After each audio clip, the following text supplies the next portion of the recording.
What's up, everyone? How are we doing? How are we feeling? How are we being? Thank you for being with me on this video. We are going to talk about emotional intelligence. Are you passive aggressive? Or do you know anyone in your life who's passive aggressive, who is aggressive, who is bottling up their feelings, letting it brew up inside and bubble, and then once it gets super hot, comes out in the form of aggression? We're going to be talking all about that today. Emotional intelligence. IQ is book smart. You go to school, you learn the systems, you learn the techniques, the methods, the written textbook ways. EQ is street smart. You learn from experiences, you learn from failures, you learn from observing other people. You learn mainly from your feelings, your emotions, your beliefs. You learn from the inner core, inner soul of your very being. And we're going to talk all about that today. Now, really what emotional intelligence is accepting and acknowledging and understanding your emotions when they arise. Really being aware of your feelings, of your emotions, without taking things personally, without knowing it to be true, but simply that they are just your emotions, and it's in your intelligence, it's in your control to do what you please with it. You can throw a book at someone, or you can choose to sit down, talk to someone, and tell them that they hurt you because. So we're gonna go deep into the psychology.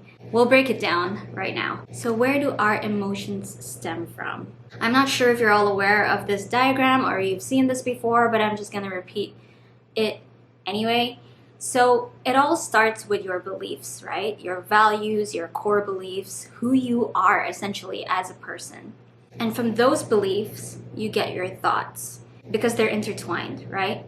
And from those thoughts arise your emotions. So many people get it the other way around. Many people think that your emotions come before your thoughts and vice versa. But I'm just going to do it this way because this is what I kind of believe.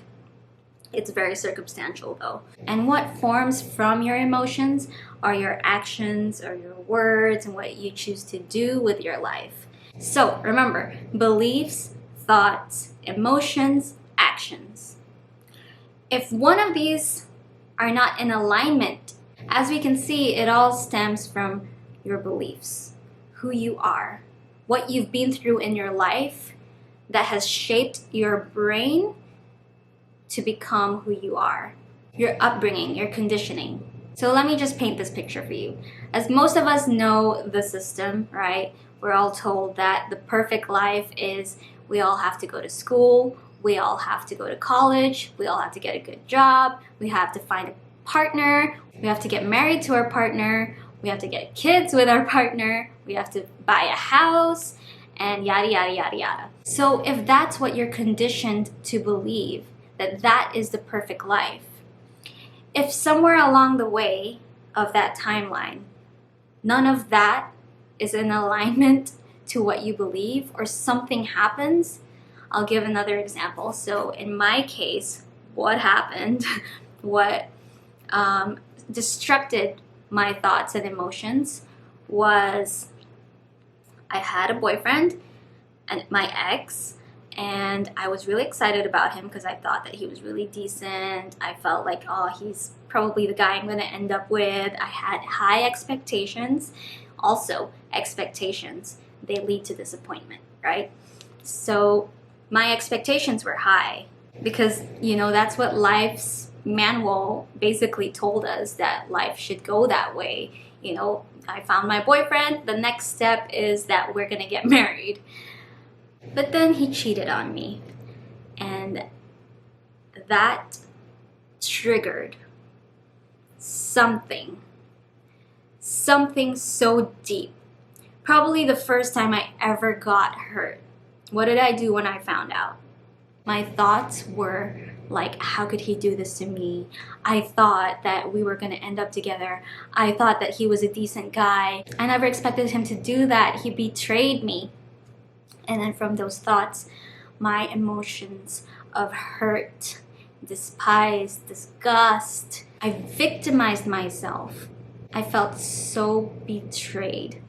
I felt so betrayed. And from those emotions, my actions were not pretty, all right? I grew up in a household where we were kind of wild children. We're a family of girls, and you know how girls are just really emotional beings. So I threw stuff. I had tantrums. I yelled. I hit. I broke things. I did embarrassing things and things to embarrass my partner. I reached out to, the people he knew. I told everyone what he did. And guys, hurt people hurt people. I'm not sure if you heard that saying before, but I really believe in that hurt people hurt people. People were not born knowing that they want to really kill someone or hurt someone or strangle someone or break the things of someone. People were not born this way. So I hope you're still with me here. When people get hurt, that is where their trigger forms. What is a trigger? So triggers are really just old past wounds that are still opened and that haven't been healed yet. So really, when I reflect on myself and I ask myself, what is my biggest trigger? My biggest trigger is infidelity. All forms of infidelity. And I'm going to talk to you about my insecurities and infidelity, all of that in other videos, because we can go dive deep into that topic. But for now, I'm just letting you know that my trigger is infidelity. I strongly believed in loyalty. I am a Taurus. If you're a nerd in those things, I'm a Taurus. So naturally in me, I'm loyal. Naturally, I believe that people should be loyal and that people shouldn't go behind each other's backs and, betray. I feel like that is the ultimate sin in my life, from my values, from who I am, from my core beliefs. If something happens and if I get betrayed or if I get hurt because what happened to me did not align with my values, then I am going to react. Then you have a choice. You can either react or you can either choose to deal with it in a more intelligent way. My younger self obviously reacted. I am not saying that I never cheated. I have cheated in my life, in my past. My excuse was that I was cheated on first. But that's obviously, I wasn't very intelligent before. I didn't know all these things before. I didn't know that I could control my actions, my feelings. We can't really control our feelings. Well, we can control how to experience it. It's either we acknowledge our feelings, let it happen. There's nothing wrong with bad feelings. There's nothing wrong with being angry. There's nothing wrong with being sad, being insecure, being shy, whatever it is. All these negative emotions, there's nothing wrong with you. It's just your soul telling you that it doesn't align. Whatever happened to you doesn't align with your beliefs and your values. So if we want to be emotionally intelligent people, the first thing we got to do is to stop. When something happens, when you feel shaky, when you feel like, oh, what is that feeling in my stomach? Why am I feeling so angry or triggered or panicky or whatever it is? If you feel unease, pause, reflect, and then acknowledge your feelings. If you're angry, just acknowledge it as a sign. It's a message that your soul is trying to send you, and trying to say there's something that needs to be fixed. And I don't know what it is, and I really feel like punching that ex-boyfriend of mine right now. But maybe it's not about him. Maybe you're angry because of something deeper. Maybe you felt like, oh, you were so excited for a wedding. Why? Maybe because all your friends were talking about getting married, or all your friends were in long-term relationships, or all your friends were getting engaged, and maybe you just wanted to prove to everyone that you were in a happy, healthy relationship when you weren't. Do you even feel fire in this relationship? Do you even really want to live the rest of your life with this guy? Does he make you happy? And then those other questions arise where, why do you need to prove yourself to people? Why do you need to get married? Why do you need to have a family? Why do you need to get engaged? Blah, blah, blah. So these questions, we really need to just sit back and think, why am I angry? And do you know the 5 whys? Many people in this mental health, psychology, psychiatry world, they would say one of the techniques is to ask the 5 whys. So why am I angry? Oh, it's because of this. He cheated on me. Why did he cheat on me? Oh, it's because he probably wasn't getting his needs met from me. Why wasn't he getting his needs met from me? Oh, maybe because I was too busy hanging out with my friends, showing them photos of my fake relationship. Why was I doing that? All because, I was conditioned to believe that this is the way life was supposed to be in order for me to feel like I lived a successful life. It doesn't have to be 5 questions. You don't have to ask why 5 times.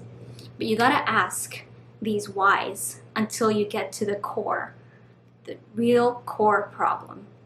And I've had so much hurt in my life.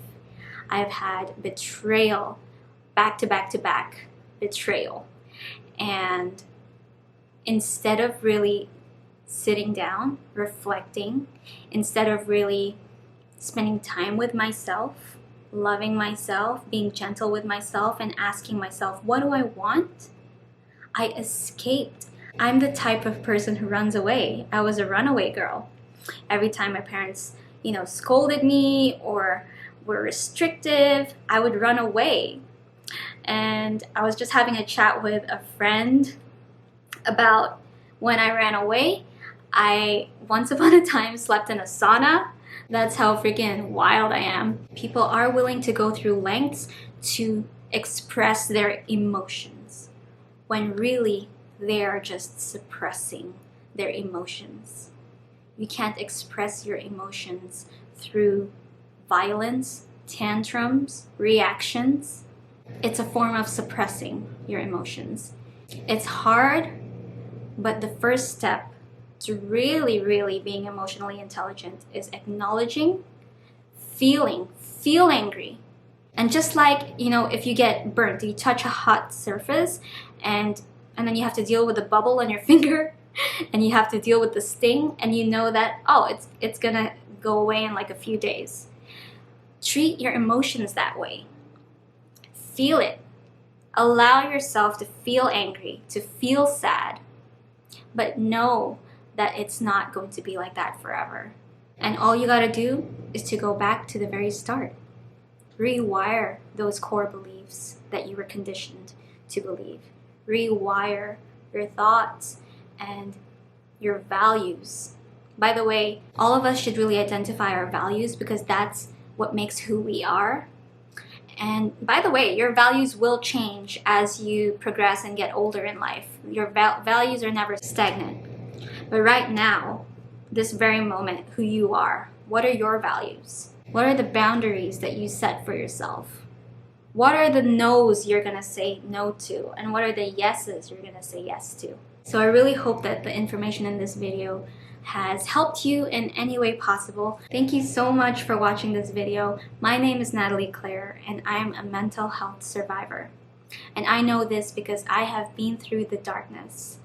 I've been through the tantrums, the palpitations, the desperation, the hopelessness, the life-ending thoughts.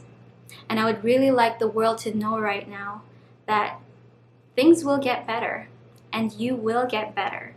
And it all starts by just wanting to. If you like this video, join me on my next video where I talk about insecurities, and we're gonna dive a little bit deeper than we did today on insecurities, why you have an insecurity, what you can do when you have an insecurity, what's really true about you, and what you're just feeling is true. So we'll dive a little bit deeper in that topic. And if you don't want to miss that video, then hit the subscribe button, and I'll see you on the next one. Peace out and God bless.